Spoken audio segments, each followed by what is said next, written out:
Райханның басына қару кезеп, Райхан онымен қарсыласып жатады. Атылған оқтың даусын естіген Әмір қатты шошып кетеді.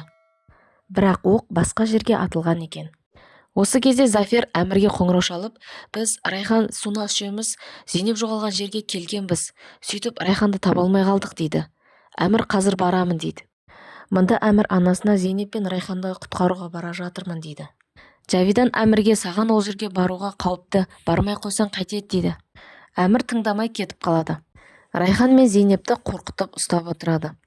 Недрет тәтесі Лейлаға көйлек сыйлайды. Осы киімді киіп кешкісін астына барлығың әдемі болып түсіңдер дейді. Зейнеп Райханға мен сізге қоңырау шалғанмын, бірақ тұтқаны ер адам алды дейді. Райхан болса, сол телефон қайда дейді. Жаңа арпалысып жатқанда жерге түсіріп алдым дейді. Сөйтіп екеуі жаңағы телефонды іздеп тауып алады. Райхан Әмірге қоңырау шалады. Райхан бұл мен Райхан деп айтып үлгереді де одан соң байланыс үзіліп кетеді. Сол сәтте Зейнептің нағашығасы келіп, екеуіне не істеп жатырсыңдар деп екеуін ұрып-соғып Зейнепті бөлек алып кетеді. Мұнда барлығы кофе ішіп отырған кезде Кемал мырзаның үйіне Йонжа келеді. Құжаттарды рәсімдеуге қолыңызды қоюыңыз керек дейді. Кемал мырза қолын қойып береді де кетеді. Осы кезде Недрет тәтесі келіп, Лейлаға келінім деп айтады. Йонжа бұл сөзді естіп таңғалады. Масал да сол кезде Лейлаға анашым деп сөйлейді. Йонжа таңғалып, бұл кісілер үйленіп алған ба деп ойлайды. Әмір жаңағы жерге келеді де Райханды іздей бастайды. Лейла Йонжаға сен дұрыс түсінбей қалма деп оған барлық мән-жайтты түсіндіреді. Сөйтіп Йонжаның көңілі орнына түседі. Мында Жавидан Жеміреге Әмірдің Райхан мен Зейнепті құтқаруға кеткенін айтады. Әмірге бір нәрсе болады ма деп уайымдап тұрмын. Оның үстіне ана жігіт барлығын айтып берсе, біз құрыдық дейді. Содан соң Жеміре бір қулық ойластырады. Мында Лейла Недрет тәтесінің берген көйлегін киіп астына түседі. Кемал мырза Лейланың сұлулығына қарап тамсанады. Недрет тәтесі сендерге менің атаған тосын сыйым мінекей деп оларға неке жүзігін көрсетеді. Ерлі зайыптылардың неке жүзігінсіз жүруіне болмайды. Қане қолдарыңды беріңдер деп екеуіне жүзіктерін тағады. Жұптарың жазылмасын деп тілегін айтады. Әмір Райханды ұстап отырған тастанды үйдің алдына келеді. Көліктің даусын естіп, жаңағы ер адам терезеден қарайды. Әмір ақырындап сол үйге қарай келеді. Әмір жаңағы ер адамға мен әйелімді іздеп жүрмін, көрмедіңіз бе деп Райханның суретін көрсетеді. Жаңағы ер адам тұр бермей жоқ, бұл жерлерден ешкім де өтпейді, көрген жоқпын дейді. Әмір жарайды деп кетіп қалады. Содан соң ана ер адам ішке қайтып кіреді. Күдіктенген Әмір жаңағы үйге кіреді де ер адамды соққыға жығып ұрады. Райханның қолын босатып, уайымдама, мен келдім, бәрі жақсы болады, қане кеттік бұл жерден деп жатқан кезде жаңағы ер адам қолындағы қаруын алып, қайда бармақсыңдар, тұрыңдар сол жерде деп қару кезейді. Тура сол сәтте жаңағы ер адамның аяғы тышқанға арнап қойған қақпанға түсіп қалады. Сол сәтті пайдаланып Әмір оны ұрып жығады. Әмір Райханның амандығын көріп, оны құшақтап алады. Сол сәтте жаңағы ер адам қашып кетеді. Сөйтіп ол өзімен бірге Зейнепті ала қашады. Райхан мен Әмір оның артынан Зейнепті іздеп шығады. Ол Зейнепті сүйрелеп орманның ішінен алып кетеді.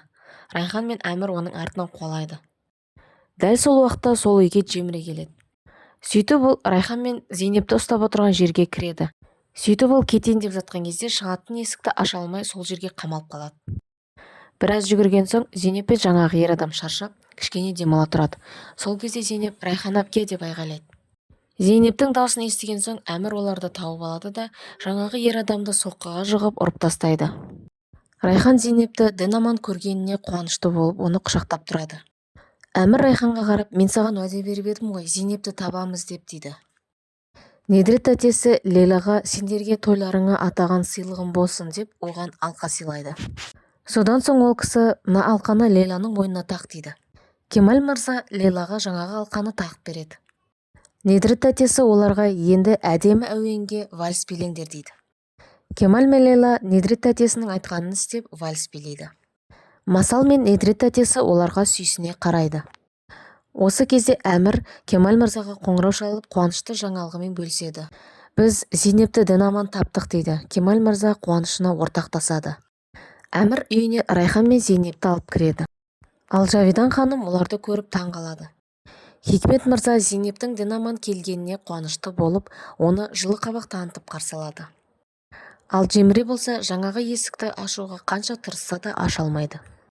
Мұнда Кемал Недрет тәтесіне Әмірдің үйіне бару керектігін айтады. Осы кезде Недрет тәтесі: сен не жалғыз бармақшысың ба? Лейланы өзіңмен бірге алып бар дейді. Жавидан Жеміреге қоңырау шалып ала алмағандықтан Зейнептің өгей шешесіне қоңырау шалып Жеміре жайлы сұрайды. Жавидан ханым Зейнепті үйге алып келгендігін, енді жаңағы ұсталған жігіт барлығын айтып беріп бізді сатып қоймасын дейді. Зейнептің өгей шешесі: жоқ, ол ештеңені айтып қоймайды дейді. Кемал мырза Лейланы ертіп Әмірдің үйіне келеді. Барлығы Кемалдың келгеніне қуанышты болады. Кемалды көрген Жавидан ханым Хикметтен қорққаннан орнынан әрең тұрады. Мынау неме, не үшін келген деп ойлайды. Лейла осы кезде Жавидан ханыммен танысады. Мен масалдың күтушісі Лейла боламын дейді. Жавидан ханым оған жақтырмай қарайды. Хикмет мырза Кемалдың қолындағы неке жүзігін көріп таң қалады. Кешкісін үйге қайтып бара жатқан кезде Лейла Кемал мырзаға Жавидан ханымның түрі суық екендігін айтады. Кешкісін Зейнептің өгей шешесі полицейлерді ертіп келіп: менің қызым қайда, неге ұрлап кеттің, қане шығар дейді. Әдеттегідей Жавидан ханым сығалап барлығын қарап тұрады. Райхан қарсыласып: мен оны саған бермеймін, сен оған қысым көрсетесің, мен оны сенен құтқарамын дейді. Зейнепті ұрлаған жоқпын, ол бұл жерге өз еркімен келді дейді. Полицейлер қыздың шешесінің жағында екенін, олардың үстінен арыз түсіріп, қызды алып кетуге құқығы бар екендігін айтып, оны өздерімен бірге алып кетеді. Райхан Зейнепті бойымдап, оның артынан жылап қалады. Есікті аша алмаған соң Жеміре сол жерде түнелтеді. Әмір Райханға Зейнепті тауып келемін деп уәде береді. Мұнда Йонжа Лейла жайлы мәлімет іздеп, сол жерде көрсетілген номерге қоңырау шалады. Бірақ ол номер Лейланың әкесіне тиесілі болады. Йонжа Кемал мен Лейла екеуі үйленді деп айтып береді. Сүхейла ханым Жавидан ханымға қоңырау шалып: Жемірені таба алмай жатырмын, оның қайда екенін білесіз бе дейді. Ол кісі жоқ деп айтады. Осы кезде Сүхейла ханым: сіз менің қызымды мазалағаныңызды қойыңыз, Жеміренің жеке өміріне араласушы болмаңыз деп ескертеді. Зейнептің өгей шешесі жаңағы тастанды үйге барып тығып қойған ақшасын санайды. Сол кезде ол арғы бөлме жақтан Жеміренің жылаған даусын естіп, оның есігін ашып беріп, оны құтқарады. Мұнда барлығы кофе ішіп отырған кезде Лейланың әкесі кіріп келеді. Лейла әкесін көріп қатты қорқады.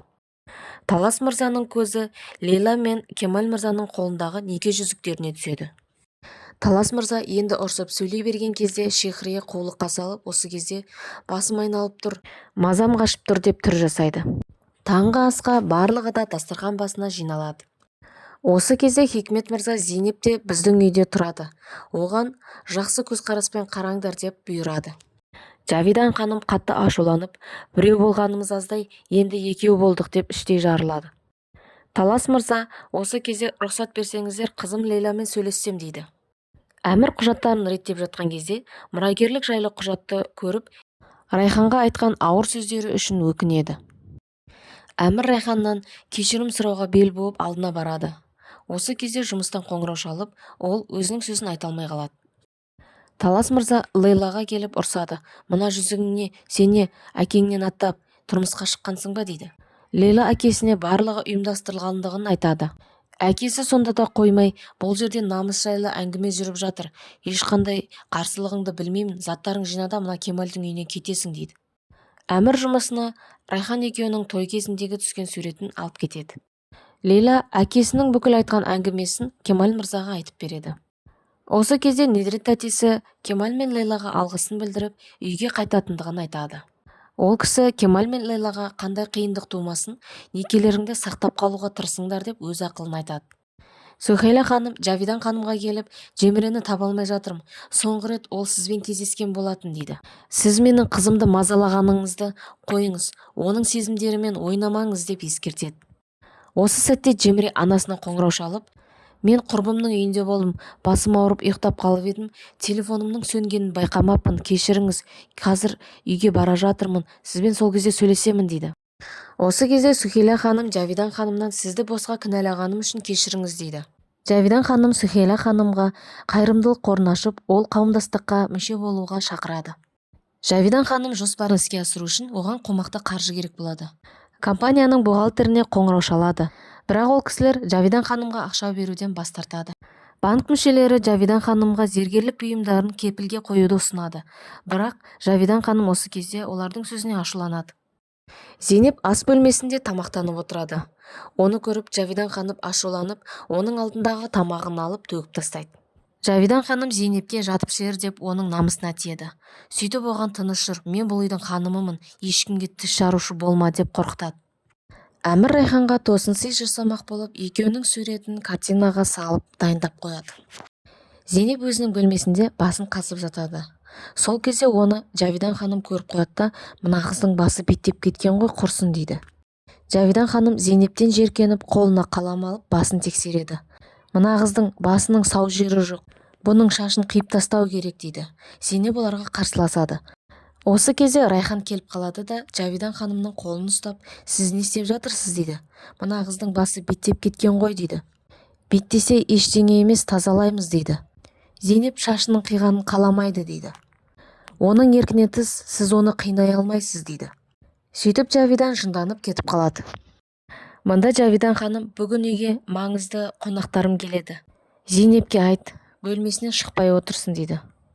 Сен де қонақтарға көрінбе, мына түріңе қараш, мына үстіңе қараш, саған қарағанда менің қызметшілерім әдемі жүреді дейді. Соны анасының әңгімесін естіп қояды. Жавидан ханымның бұл сөзі Райханның көңілін қатты түсіреді. Әмір үйге келген соң, соны алдынан шығып, анасының Райханға айтқан сөздерін айтып береді. Әмір оны естіген соң, Райханды бөлмесіне барады да, қолынан ұстап, қане менімен бірге жүр дейді. Жавидан ханым құрбыларымен отырған кезде, Әмір Райханның қолынан ұстап, олардың алдына алып шығады. Сөйтіп ол Райханды таныстырады. Жавидан ханым Әмірдің бұл әрекетіне қатты ызаланады. Жавидан ханым Әмірге қауымдастық жайлы сөйлесіп отырмыз дейді. Осы кезде Әмір анасына қарсыласып, Әмір оларға қауымдастыққа пайдалы ұсыныстары бар екенін айтып, Зейнепті таныстырмақ болады. Әмір мен Райхан Зейнепті отбасыларына қалай келгендігін әңгімелеп береді. Қауымдастық мүшелері Әмір мен Райханның Зейнепті құтқарып қалған ерлігіне таңданып, Райханға қауымдастық мүшесі болуға ұсыныс тастайды. Әмір Райханға тосын сый болсын деп, екеуінің суретін Райханның бөлмесіне қойып кетеді. Кемал мырза Талас мырзаның алдына келіп, Кемал мырза, мен Лейлаға неке жүзігін тағуға мәжбүр болдым. Лейланың түк кінәсі жоқ дейді. Талас Кемалға ашуланып, сенің айтып тұрған ісің ар-намысқа байланысты. Лейла менің үйіме келгелі, мен оған қамқор болып келемін дейді. Кемал осы кезде, Лейла үйге келгелі деген несі? Сонда Талас оның туған әкесі емес пе деп іштей күдіктенеді. Әмір Райханның алдына келіп, саған айтатын әңгімем бар дейді. Райхан да, менің де саған айтатын әңгімем бар дейді. Әмір Райханнан кешірім сұрамақ болған болатын. Содан соң ол, жарайды, Райхан сен бірінші айта бер дейді. Райхан Әмірге, Зейнепті құтқарып қалғандығың үшін, анаңның құрбыларының алдында менің дәрежемді көтергенің үшін рахмет.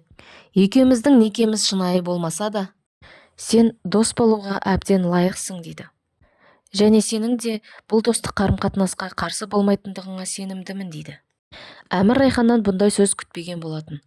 Өйткені Әмір оны өзі мойындамаса да Райханға ғашық болып қалған болатын. Екеуміздің арамызда тек достық қарым-қатынас деген сөз Әмірдің жүрегіне қатты тиеді. Келесі бөлім өте қызықты болмақ. Сол үшін Киноәлем арнасына тіркеліп, қоңыраушаны басып қойыңыз.